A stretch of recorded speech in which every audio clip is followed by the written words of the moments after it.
Hello guys, welcome to my channel. आज अपन बात करते हैं नेचुरल हिस्ट्री ऑफ डिजीज़, जो कि concept of health and disease का एक और मोस्ट इंपॉर्टेंट टॉपिक है। छोटा सा टॉपिक है, ज़्यादा इसमें नहीं पढ़ना पड़ेगा। तो चलो करते हैं स्टार्ट। पहली बात ये है कि नेचुरल हिस्ट्री ऑफ डिजीज़ कहते किसे हैं, मतलब कोई भी एक डिजीज़ है उसकी नेचुरल हिस्ट्री क्या होती है या क्या है, वो बेसिकली उसको समझते हैं। Way in which a disease involves over time from the earliest pre pathogenesis phase to its termination as recovery, disability और death in the absence of treatment और प्रिवेंशन। यानी क्या है कि अगर एक डिजीज़ को अपन मतलब उसमें ना ट्रीटमेंट दें उसको, ना प्रिवेंशन करें इस डिजीज़ को, तो उसको नेचुरल तरीके से छोड़ दिया जाता है, तो उसका क्या होता है, यानी फ्रॉम अर्लीस्ट प्री पैथोजेनिसिस फेज से कहाँ तक जा सकता है, वो रिकवरी भी हो सकती है उस डिजीज़ की अपने आप इम्यूनाइजेशन के थ्रू, ठीक है। उसको डिसेबिलिटी भी हो सकती है कोई डिजीज़ के थ्रू, एंड डिजीज़ के थ्रू के बाद में, डिजीज़ के होने के बाद में क्या, उसको डिसेबिलिटी भी हो सकती है, ठीक है। और आखिर में क्या हो सकती है, डेथ हो सकती है। इस पूरे प्रोसेस को क्या बोलते हैं, नेचुरल हिस्ट्री ऑफ डिजीज।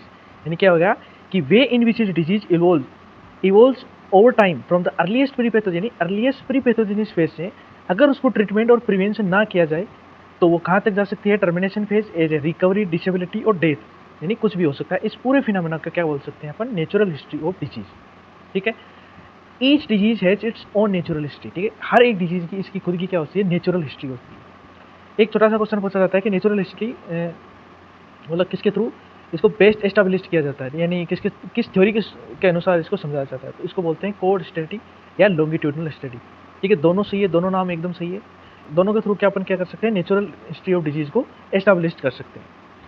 अब इस चार्ट को समझने से पहले अपन को दो चीज़ें समझनी है, ठीक है। एक तो प्री पैथोजेनेसिस फेज और पैथोजेनेसिस फेज, ठीक है। ये दो चार्ट होते हैं किसमें, नेचुरल हिस्ट्री ऑफ डिजीज के अंदर, ठीक है। सबसे पहले अपन देखेंगे कि ये है क्या। पहली होती है प्री पैथोजेनेसिस फेज, यानी क्या होता है कि एनवायरनमेंट में ही ये प्रोसेस चलता रहता है। जैसे अपन ने क्या पढ़ा था, एपिडेमियोलॉजिकल ट्रायड पढ़ा था, उसमें अपन ने देखा था कि तीन चीज़ होती है, होस्ट, एनवायरनमेंट और एजेंट। तो कुल मिलाकर प्री पैथोजेनिस फेज में उन्हीं में इंटरेक्शन चलती रहती है, यानी डिजीज क्या होती है, होस्ट के अंदर जाती नहीं है, यानी डिजीज कहाँ रहती है, सिर्फ एनवायरनमेंट में रहती है। लेकिन पैथोजेनेसिस फेज में क्या होता है, वो एक मेन के अंदर प्रोसेस करती है, यानी सारे का सारा जो प्रोसेस है वो एक मेन के अंदर चलता है। बस यही मेन फर्क होता है। अब अपन आते हैं प्री पैथोजेनेसिस फेज।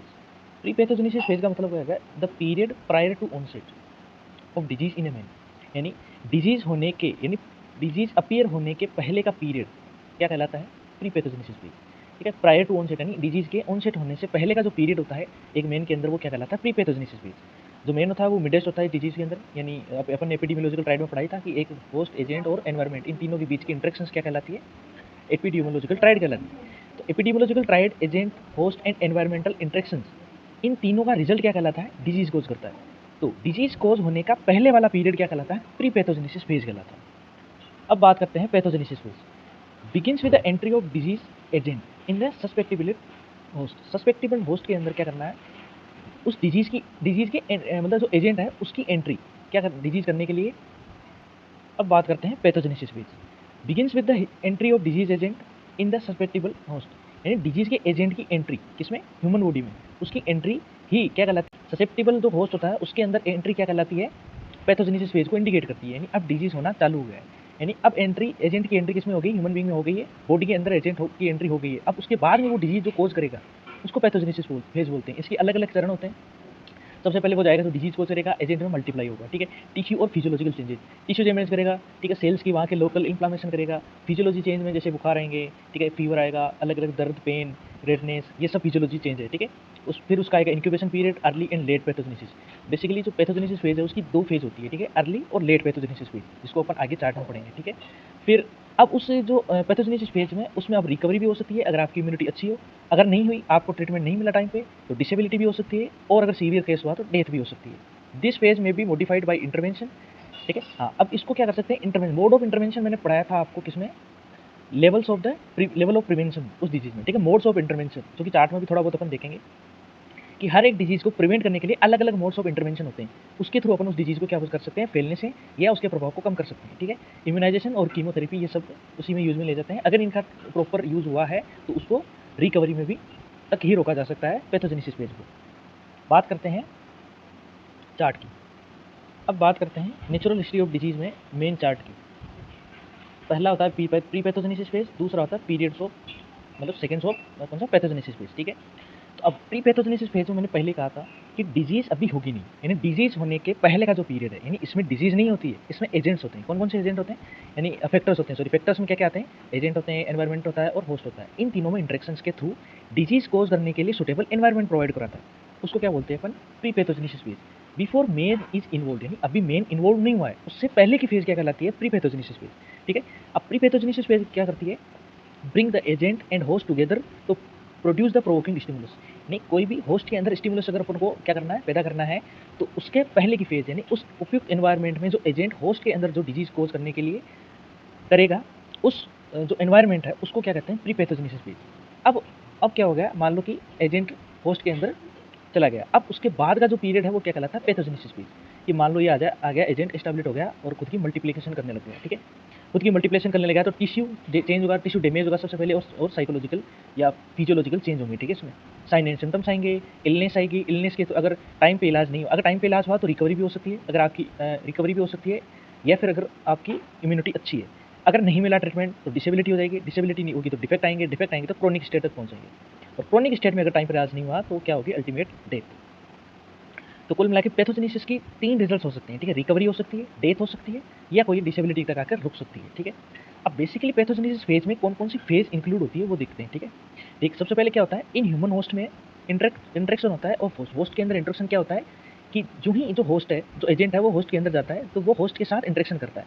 ठीक है? उससे क्या होता है, होस्ट में रिएक्शंस होती है और स्टिमुलस होते हैं। ठीक है? स्टिमुलस यानी उसको फीवर का स्टिमुलस आएगा, अलग-अलग चीज़ों के। ठीक है? हिस्टामिन रिलीज होगा, या जो भी है, अलग-अलग एजेंट के थ्रू अलग-अलग क्या होंगे? रिएक्शंस या स्टिमुलस आएंगे। ठीक है?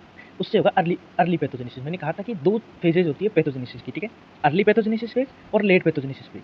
बेसिकली क्या होता है, अर्ली पैथोजेनेसिस फेज होती है मोस्टली साइन एंड सिम्पटम्स आने तक। ठीक है? साइन एंड सिम्पटम्स आने तक अर्ली पैथोजेनेसिस फेज होती है, और उसके बाद में इलनेस या डिसेबिलिटी के बाद की जो फेज होती है उसको बोलते हैं पोस्ट या लेट पैथोजेनेसिस फेज। ठीक है? अर्ली पैथोजेनेसिस फेज होती है जिसमें क्या आते हैं, साइन एंड सिम्पटम्स आने चालू होते हैं।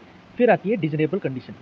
डिजेनरेबल कंडीशन वो होती है जिसमें साइन एंड सिम्टम्स आना चालू होते हैं, अपन उसका डायग्नोस्टिक टेस्ट कर सकते हैं। ठीक है? यानी डायग्नोसिस कर सकते हैं अपन, उसके फीचर्स आना चालू हो जाते हैं। ठीक है? जैसे अलग-अलग डिजीज के हिसाब से अलग-अलग डिजेनरेबल फेज होती है। ठीक है? फिर आता है एडवांस फेज, इसी की आगे वाली फेज। फिर इसके आगे जो फेज होती है ना, वो होती है कन्वल्सेंस फेज। कन्वल्सेंस फेज क्या होती है कि रिकवरी फेज होती है। ठीक है? रिकवरी जिसमें जो कि हेल्थ, अगर इम्यूनाइजेशन अच्छा हुआ तो रिकवरी अच्छे से होने लगती है, स्ट्रेंथ वापस आने लगती है, और हेल्दी, मतलब जो अपनी बॉडी है वो हेल्दी होने लगती है। ठीक है? उसको बोलते हैं कन्वल्सेंस फेज। उसके अलावा एक और चीज़ आती है अर्ली लीजन्स डिजीज। ये बेसिकली इसी का पार्ट है, डिजनेबल डिजीज का। ठीक है? डिजनेबल जो फेज होती है उसका पार्ट है early lesion disease. Early lesions का डिजीज का मतलब है जैसे चेहरे पे पिंपल्स आना। ठीक है? नहीं, लीजन्स का मतलब क्या होता है, बेसिकली घाव। तो यानी जो स्किन में चेंज आएंगे, ठीक है, अलग-अलग जो पर्टिकुलर स्किन में चेंज आएंगे, ठीक है, वो सारे अर्ली लीजन्स डिजीज के थ्रू आते हैं। ठीक है? जो कि अर्ली पैथोजेनेसिस की ही एक नेक्स्ट फेज होती है। अब इन सब में क्या आता है, सबसे मेन चीज़ जो होती है वो होता है लेवल ऑफ प्रिवेंशन और मोड ऑफ इंटरवेंशन। ठीक है? जो प्री पैथोजेनेसिस फेज होती है उसमें क्या आते हैं, प्राइमरी प्रिवेंशन किया जाता है, जबकि जो पैथोजेनेसिस फेज है उसमें सेकेंडरी और टर्सरी प्रिवेंशन किया जाता है।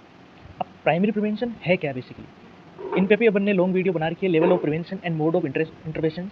ये बड़ा टॉपिक है लेकिन इसको अपन शॉर्ट में समझते हैं। ठीक है?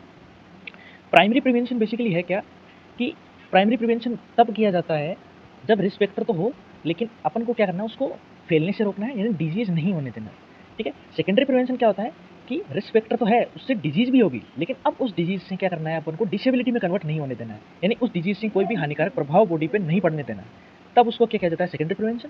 और टर्सरी प्रिवेंशन तब किया जाता है जब रिस्क फैक्टर तो भी है, ठीक है, डिजीज भी हो गई, डिसेबिलिटी भी हो गई, अब उस डिसेबिलिटी को आगे होने से, आगे बढ़ने से रोकना होता है, उसको तब किया जाता है टर्सरी प्रिवेंशन। ठीक है?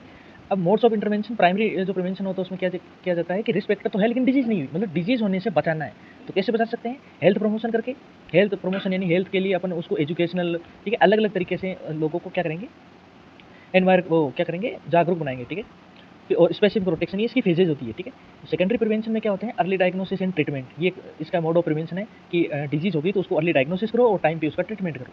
ठीक है? और टर्सरी प्रिवेंशन में क्या होता है, डिसेबिलिटी लिमिटेशन, की जो डिसेबिलिटी हो गई उसको लिमिट करो, और रिहेबिलाइजेशन यानी जो डिसेबिलिटी हो गई है उसको क्या करें, वापस रिकवरी करें।